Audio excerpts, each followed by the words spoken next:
I was standing alone in the middle of an empty banquet hall that quiet evening. The tables were beautifully set, the lights dimmed perfectly, and everything was ready for a wedding supposed to happen in just 3 weeks. In my hand, I held a white envelope containing something that would change my entire life forever. 4 days earlier, I overheard a conversation I was never meant to hear. And in that moment, I finally understood why people say the truth hurts far more than any lie ever could. Before we begin, let me know in the comments where you are watching from today. And if you have ever felt like you were not good enough for someone you loved with all your heart, go ahead and hit that like button and subscribe to this channel. Stay with me through this story. It might feel painfully familiar. My name is Ronaldo. I am 32 years old, and I grew up in the suburbs of Sacramento, California. My family was as middle class as they come. My father spent his whole life as a plumber fixing pipes and unclogging drains for families across our neighborhood. My mother worked as a nurse at the local hospital, pulling double shifts whenever she could to make sure my brother and I had everything we needed. They were not rich by any measure, but they taught me something money cannot buy. They taught me the value of hard work, humility, and honesty. I went to community college after high school because a 4-year university was not something we could afford. But I did not let that stop me. I studied on my own, earned certifications, and eventually landed a job as a systems technician at a mid-sized company downtown. My salary was around $72,000 a year. Not impressive by Silicon Valley standards, but enough for me to rent a clean 2-bedroom apartment and drive a 2019 Honda Accord that I kept in perfect condition. I was not flashy. I was not loud. I was just a guy who believed that if you worked hard and treated people right, good things would eventually come your way. And then I met Meredith. It was at a co-worker's birthday party about 3 years ago. The moment I saw her, I felt like the air had been knocked out of my lungs. She had dark brown hair that fell past her shoulders, green eyes that seemed to catch every light in the room, and a smile so radiant it made everyone around her seem dull by comparison. She was 29 at the time, working as a marketing specialist at an advertising agency downtown. She was beautiful, confident, and completely out of my league. At least that is what I thought. I spent most of that party standing in the corner nursing the same drink for 2 hours, too nervous to approach her. But then something unexpected happened. She came to me. She walked right up with that dazzling smile and said I seemed different from everyone else in the room. Quieter. More thoughtful. She said she liked that. Our first few dates were simple. We took walks in the park, ate dinner at modest restaurants, watched movies at my apartment with takeout boxes scattered on the coffee table. I kept waiting for her to get bored to realize I was not exciting enough for someone like her. But she never did. She laughed at my jokes, listened when I talked about my work, and made me feel like I was enough just being myself. After 2 years of dating, I proposed to her at the same restaurant where we had our very first date. I got down on one knee in front of everyone, my hands shaking as I opened the ring box. She covered her mouth, tears streaming down her face, and said yes. In that moment, I thought I was the luckiest man alive. I thought I had found my forever.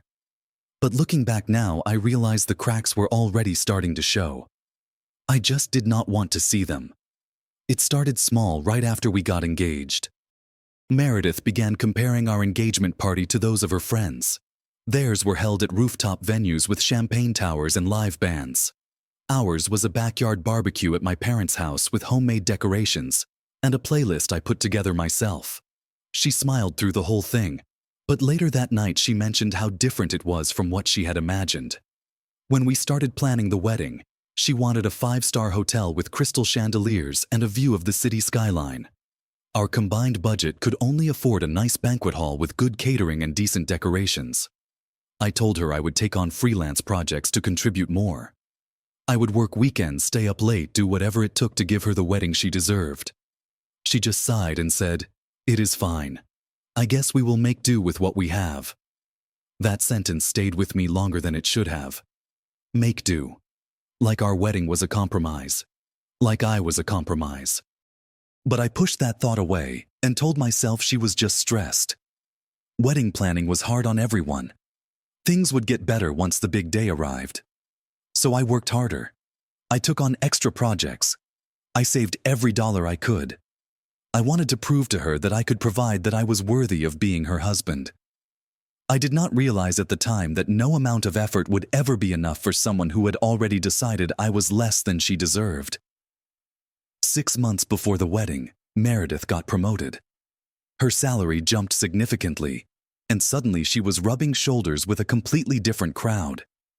Her new colleagues were the type of people who spent $300 on brunch without blinking. They drove luxury cars, wore designer clothes, and vacationed in places I had only seen in magazines. She started going out with them regularly. Brunches on Saturdays. Happy hours on Fridays. Weekend getaways that I was never invited to. "It is just a girl's thing, babe," she would say whenever I asked if I could come along. I tried not to let it bother me. She was advancing in her career. She needed to network to build relationships with her new team. That was normal. That was healthy. But slowly, I started to feel like I was being left behind. One evening, I took her to dinner to celebrate our 3-year anniversary. I chose the same restaurant where we had our first date, the same restaurant where I had proposed. I thought it would be romantic, a reminder of how far we had come together. But when we walked in, she looked around with an expression I had never seen before. It was not nostalgia. It was not warmth. It was disappointment. "This place has not changed at all, huh?" she said, her voice flat. I tried to laugh it off, but something in my chest tightened. The woman sitting across from me did not feel like the same person who had once told me she loved how simple and genuine I was. She felt like a stranger wearing a familiar face. 4 months before the wedding, I was invited to a family dinner at Meredith's parents' house. Her father owned a chain of furniture stores across Northern California. Her mother was a former teacher who now spent her days managing the family's real estate investments. They lived in a house that was bigger than any building I had ever been inside. Meredith's older brother Derek was there too, along with his wife. Derek was a partner at a prestigious law firm in San Francisco. His wife was a surgeon at one of the top hospitals in the Bay Area. They arrived in a brand new Mercedes, dressed like they had just stepped off the cover of a magazine. Dinner started pleasantly enough, but it did not take long for the questions to begin. Derek leaned back in his chair and looked at me with a smile that did not quite reach his eyes. "So, Ronaldo," he said, "what exactly do you do again? You fix computers, right? Like the IT guy people call when they forget their password." The whole table laughed. Meredith laughed too. I forced a smile and explained that my job was actually more complex than that I managed systems infrastructure for an entire company. But Derek just nodded in a way that made it clear he was not really listening. Later, Meredith's mother asked about our housing plans. I explained that we were going to rent an apartment for a few years while we saved up for a down payment on a house. She raised her eyebrows and tilted her head. "Renting at your age," she said. "Derek bought his first house when he was 28. I did not know how to respond to that. I just sat there swallowing my pride along with my food, waiting for Meredith to say something in my defense. But she stayed silent. She did not even look at me. On the drive home, I finally asked her why she had not stood up for me. Why she had let her family talk down to me like I was somehow inferior. She shrugged. "They were just joking, Ray. Do not be so sensitive. Besides, Derek does have a point. Maybe you should think about advancing your career." That night, I lay awake for hours staring at the ceiling. For the first time since we met, I wondered if maybe I really was not good enough for her. Maybe her family was right. Maybe I was holding her back. I did not know it then, but the worst was still to come. 3 weeks before the wedding, I drove to Meredith's office to pick her up. We had an appointment for her final wedding dress fitting, and I wanted to surprise her by arriving early with flowers. I walked into the building with a bouquet of white roses, feeling hopeful for the first time in months. The receptionist told me Meredith was in a small conference room with a few colleagues.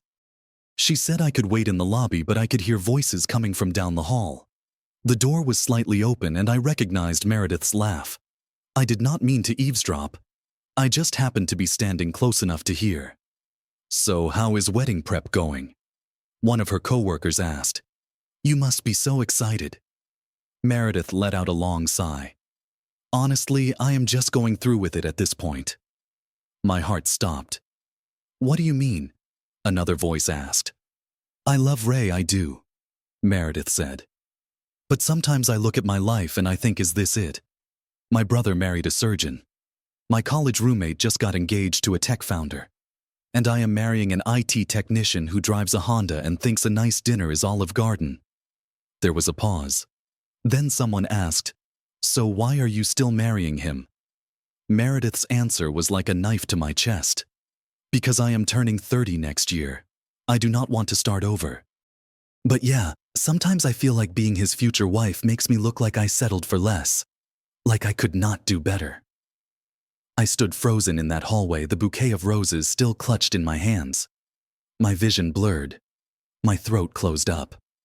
I wanted to burst through that door and demand an explanation, but my legs would not move.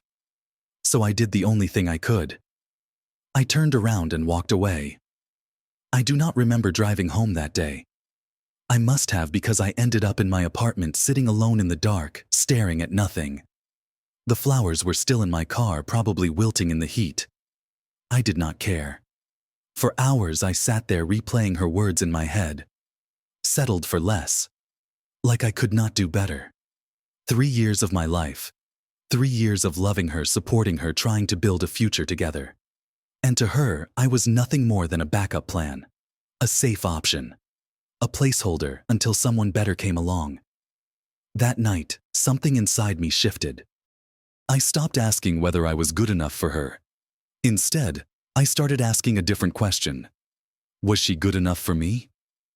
The answer came to me with painful clarity. No, she was not. The next morning, I woke up with a sense of purpose I had not felt in months. I was done trying to prove myself to someone who had already made up her mind about me. I was done being grateful for scraps of affection from a woman who saw me as a consolation prize. It was time to take back control of my life. I started with the wedding venue. I had paid for the entire deposit out of my own savings, nearly $8,000. I called the event coordinator and explained that I needed to cancel. She was sympathetic, especially when I told her the circumstances. Because we were still 3 weeks out, and they had time to book another client, she agreed to refund 70% of my deposit. Next, I contacted the photographer, then the bakery, then the florist. One by one, I canceled every vendor I had personally booked and paid for. Most of them returned at least part of my money. A few offered condolences. None of them questioned my decision. I even called the luxury car rental company. Meredith had insisted on arriving at the venue in a white Lincoln limousine. I thought it was excessive, but I had agreed because I wanted her to be happy. Now I wanted my money back. They processed the cancellation without issue. Finally, I sat down at my kitchen table and wrote a letter. 4 pages front and back. I told her exactly what I had heard in that conference room. I repeated her words back to her, every single one. I explained that I had spent 3 years trying to be enough for her, only to discover that in her eyes, I would never be anything more than a disappointment. I told her I refused to marry someone who saw me as settling for less. And I wished her luck finding someone who met her standards. When I finished writing, I folded the letter carefully and placed it in a white envelope. Then I took off the engagement ring she had given me as a symbol of our commitment and dropped it inside. I sealed the envelope and wrote her name on the front. The next day, I asked Meredith to meet me at a coffee shop on neutral ground. It was a place we had never been to together, somewhere with no memories attached. She arrived looking cheerful already, talking about some new idea for the wedding centerpieces. She had no idea what was coming. I slid the envelope across the table. She looked at it with confusion. What is this? Everything you need to know is inside, I said calmly. But I will give you the short version. I heard you, Meredith. At your office. Every single word. The color drained from her face. I continued, my voice steady, despite the storm raging inside me. I spent 3 years trying to be enough for you. I worked overtime. I saved every dollar. I smiled through every insult from your family. And the whole time you saw me as settling for less, as something to be embarrassed about. She started to cry. She said she did not mean it, that it was just venting, just stress from the wedding. But I was done making excuses for her. You said you were only marrying me because you did not want to start over at 30. I said. That is not love, Meredith. That is convenience. And I refuse to be someone's backup plan. I stood up from the table. The wedding is canceled. The venue, the photographer, the cake, everything. I handled it all because I paid for most of it anyway. That envelope has my ring back and a letter explaining everything. Ray, please, she begged. We can talk about this. I love you. I shook my head. No. You loved the idea of being married. You loved having someone who would do anything for you. But you never loved me. Not the real me. Because if you did, you would never have said those words. I walked out of that coffee shop without looking back. My hands were shaking. My heart was pounding. But for the first time in years, I felt free. A few days later, my best friend Marcus told me what happened after I left. Meredith had called every vendor trying to salvage the wedding, but it was too late. Everything had been canceled. Her family was furious at first, blaming me for humiliating their daughter. But when they found out why I had done it, the narrative started to shift. Derek, her brother, who had mocked me at that family dinner, actually sent me a text message. It said, I was too hard on you. What my sister did was wrong. I respect your decision. That meant more to me than he probably realized. Meredith tried to contact me repeatedly in the weeks that followed, but I had already blocked her number. There was nothing left to say. I had given her everything I had, and she had thrown it back in my face. The only thing left to do was move forward. The first few weeks after the breakup were brutal. I would wake up in the middle of the night reaching for someone who was no longer there. I would see something funny and instinctively want to text her only to remember that she was gone. I had to relearn how to exist as a single person after spending 3 years as half of a couple. But slowly, things started to change. I cleaned out my apartment, getting rid of everything that reminded me of her. I rearranged the furniture. I bought new sheets. I created a space that was entirely mine. I also started focusing on myself in ways I had neglected during the relationship. I signed up for the advanced certification course I had been putting off because wedding planning took up all my free time. I joined a gym not to impress anyone, but because I wanted to feel strong and healthy. I reconnected with old friends I had drifted away from, friends who had quietly faded into the background while I was busy trying to make Meredith happy. 6 months after the breakup, I got promoted to senior systems engineer. My salary increased by nearly 20%. My boss said I had shown exceptional dedication and skill, that I was exactly the kind of employee they wanted to invest in. I realized then that I had always been capable of growth. I just needed to stop pouring my energy into someone who did not appreciate it. Around that time, I signed up for a photography class at the local community center. It was something I had always been curious about, a creative outlet that had nothing to do with work or relationships. On the first day of class, I met a woman named Harper. Harper was a 3rd-grade teacher with curly auburn hair and a laugh that filled the entire room. She wore simple clothes and drove an older car and did not seem to care one bit about impressing anyone. When I told her about my job as a systems engineer, she smiled warmly and said, I think it is amazing that you help people solve problems every day. That takes a lot of patience. It was such a small comment, but it hit me like a wave. For the first time in longer than I could remember, someone saw my work as valuable. Someone appreciated me for exactly who I was. Harper and I became friends first. We would get coffee after class and talk about everything from our childhoods to our dreams for the future. There was no pretense, no judgment, no scorekeeping. Just 2 people enjoying each other's company. I am not going to say that Harper magically healed all my wounds. Real life does not work that way. But she showed me what it felt like to be with someone who genuinely respected me.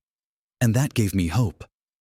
Looking back on everything now, I realize that Meredith did me a favor. Not intentionally, of course. But by showing me her true feelings, she set me free. She freed me from a marriage that would have been built on lies.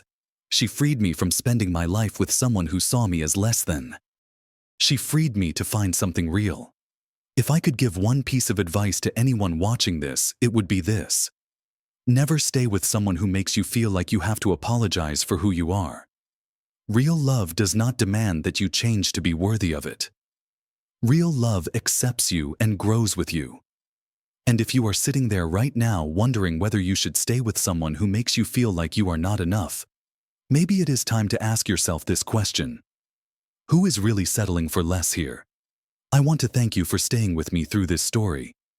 It was not easy to share, but I hope it helped someone out there who needed to hear it. If this video touched you in any way, please leave a comment and let me know your thoughts. Have you ever been in a situation where someone made you feel like you were not good enough? How did you handle it? I would love to hear your stories. And if you have not already, please hit that like button, subscribe to this channel, and share this video with anyone who might need to hear this message. Your support means everything to me.